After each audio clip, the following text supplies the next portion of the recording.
اور سورۃ فاتحہ کا خلاصہ ایاک نعبد و ایاک نستعین، یا اللہ صرف تیری بندگی، یا اللہ صرف تجھ سے مدد،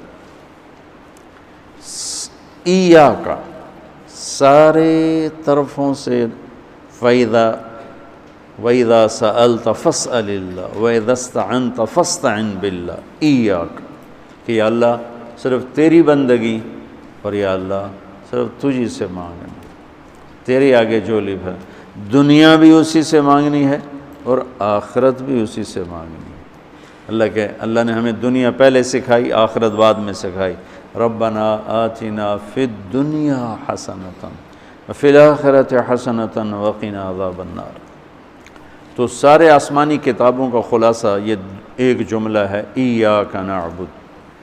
اور بندگی صرف نماز نہیں بلکہ پوری زندگی اللہ کی چاہت میں گم ہو جائے، ڈھل جائے، اور ہر ضرورت میں اللہ ہی کی طرف ہاتھ اٹھے، مخلوق کی طرف ہاتھ۔ ایک ہوتا ہے ایک دوسرے کی مدد کے لیے، وہی اپنا ٹریکٹر دینا، یار میری جو ہمارے ہاں ہم نے اپنی مثال دینی، جب ایک دم زمین تیار کرنے کا وقت آتا ہے تو وہ 3 ٹریکٹر بھی کافی نہیں ہوتے، تو ہم کہتے ہیں جی ذرا اپنا ٹریکٹر بھیج دینا، ایک ہی دن میں ہماری زمین ساری تیار ہو جائے۔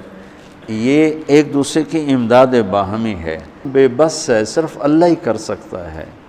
ان چیزوں میں اللہ کے سامنے جھولی پھیلانا، اسی کو پکارنا، اسی کے آگے ہاتھ پھیلانا اور اسی کے آگے سر جھکانا۔ تو سورۃ فاتحہ کو مجھے کوئی یاد پڑتا ہے، ایک دفعہ میں کہیں پڑھا تھا کہ اللہ اپنی ذات کو اتنے خوبصورت انداز میں بیان کرتا ہے، الحمدللہ رب العالمین الرحمن الرحیم مالک یوم الدین۔ یہ تو غیب کے صیغے کے ساتھ بات ہو رہی، لیکن اللہ اپنی ذات کو اس قدر خوبصورت انداز میں بیان کرتا ہے کہ ان 4 لفظوں میں اللہ سامنے آ جاتا ہے، تو سننے والا اللہ کو سامنے دیکھ کر کہتا ہے ایاک نعبد، تیری ہی بندگی کرتے ہیں، وَإِيَّاكَ نَسْتَعِينُ، تجھ سے مانگتے ہیں، کیونکہ اللہ کو دینے کے لیے کہیں سے مانگنا نہیں پڑتا۔ وہ میں تھا گاؤں میں، تو ایک ہمارا رشتہ دار برادری، میں نے سب سے دوستی لگا کے رکھی، سب سے ملتا ہوں۔ مجھے کہنے لگا طارق میاں بندہ تو بڑا چنگا ہے، پر تو وابیاں نہ رل گئے ہیں۔ کیا وابی کون ہوندے؟ ہے کہ جڑے پیرانو نہیں مندے، ہے کہ پیرانو تو سارے مننے ہیں، اللہ دے ولیاں دا کوئی انکار ہے بھلا؟ ہاں یہ آنے ہے بھئی پیر پتر نہیں دے سکدا تو پیر دعا دے سکدا ہے، پتر تو اللہ دینا ہے، کہ ایہ تا گل ہر پیر صاحب دا کوٹا ہے اللہ کو اندر وچوں لے کے دے دینا، سمجھو؟ ہر پیر صاحب کا کوٹا ہے، اس کوٹے میں سے اللہ سے لے کر دے دیتا ہے۔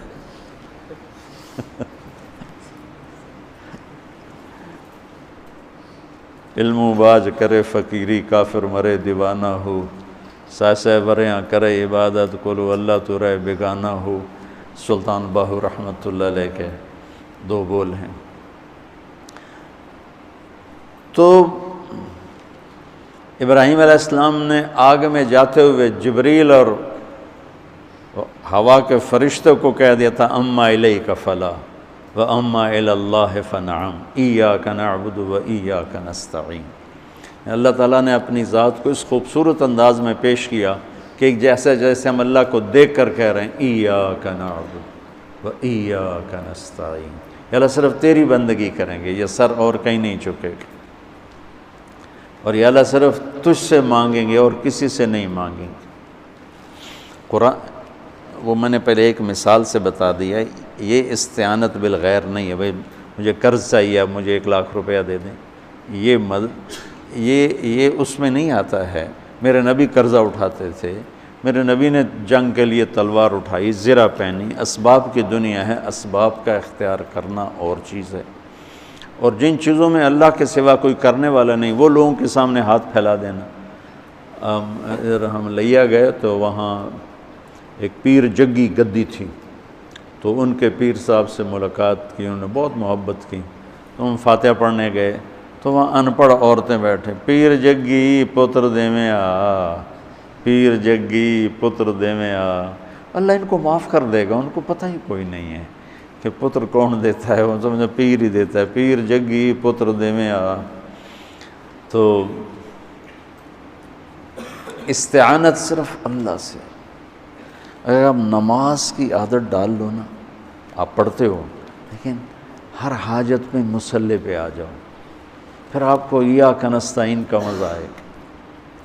اپنی حاجت نماز کے ذریعے اللہ کے سامنے رکھو۔ ایک بدو طواف کر رہا تھا، یا اللہ تجھے پتہ ہے نا میں بھی بھوکا ہوں اور میری اونٹنی بھی بھوکی ہے، اور مجھے کھانے کو میرے بچے بھی بھوکے اور میں بھی بھوکا۔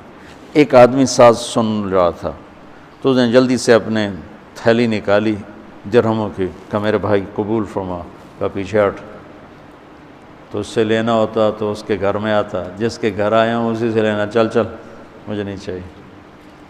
وہ طواف سے فارغ ہوا تو اعلان ہوا فلاں ابن فلاں کہاں ہے، تو یہ خود تھے، کہا جی میں ہوں، کہا آپ کے چچا کا انتقال ہوا ہے تو انہوں نے اپنی ساری وراثت آپ کے نام کر دی ہے، چونکہ ان کی اولاد کوئی نہیں تھی۔ تو 1 منٹ میں اللہ تعالیٰ نے قبول فرمائی۔ ہشام بن عبد الملک اور سالم بن عبداللہ بن عمر بیت اللہ کا طواف فرما رہے تھے، تو ہشام نے کہا سالم کوئی ضرورت تو بتاؤ، تو وہ کہنے لگے اللہ کے گھر میں ہو کر میں اللہ کو نہ بتاؤں تمہیں بتاؤں، کتنے شرم کی بات۔ تو ہشام چپ ہو گیا۔ ہشام بادشاہ تھا بنو امیہ کا۔ تو جب دونوں باہر نکلے تو ہشام نے کہا اچھا اب تو بولیے، کوئی ضرورت بتائیں۔ تو سالم بن عبداللہ بن عمر، حضرت عمر کے پوتے، کہنے لگے کیا بتاؤں، دنیا کی یا آخرت کی؟ وہ کہنے لگا دنیا کی بتاؤ، آخرت کی میں کیا پوری کروں گا؟ تو وہ کہنے لگے دنیا تو کبھی اللہ سے نہیں مانگی، تجھ سے کیا مانگا؟ ما سألت من یملکھا فکیف من لا یملکھا، جو دنیا کا شہنشاہ ہے، دنیا تو اس سے کبھی نہیں مانگی، تم سے کیا مانگوں گا؟ تو میرے عزیزو، سارے قرآن کا خلاصہ یہ 2 لفظ ہیں، ایاک نعبد۔ امت اللہ کے سامنے سر جھکا دے، ہر حرام چھوڑ دے، ہر حلال پہ آ جائے۔ بندگی صرف نماز نہیں ہے، بازار کی بندگی کیا ہے؟ سچائی، ناپ تول کا پورا ہونا، وعدے کو وفا کرنا، کھوٹ ملاوٹ سے بچنا، یہ بازار کی عبادت ہے۔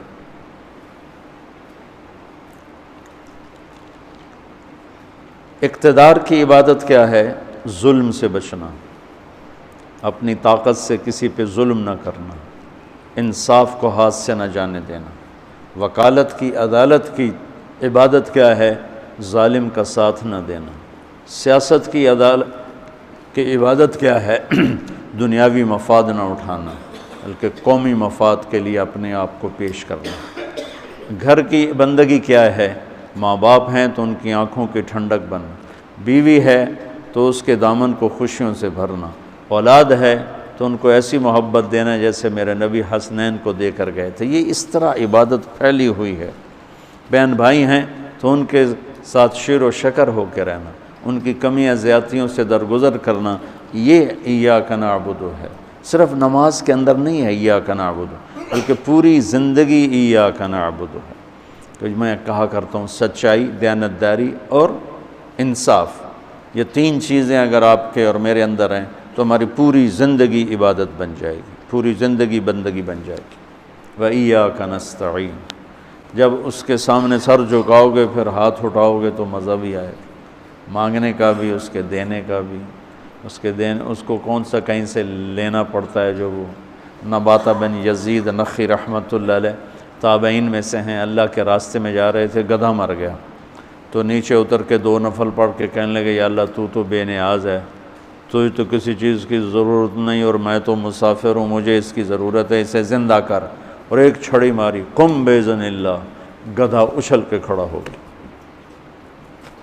اور امام شعبی، شافعی نہیں شعبی فرماتے ہیں کہ میں نے اس گدھے کو دمشق کے بازار میں فروخت ہوتے دیکھا، اور وہ نباتا پہلے فوت ہوئے، کھوتا بعد وچ مریا، ایسی دعا قبول ہوئی۔ تو انشاءاللہ تھوڑا تھوڑا اس کو لاتے رہیں گے، آج بس اتنا ہی کافی ہے۔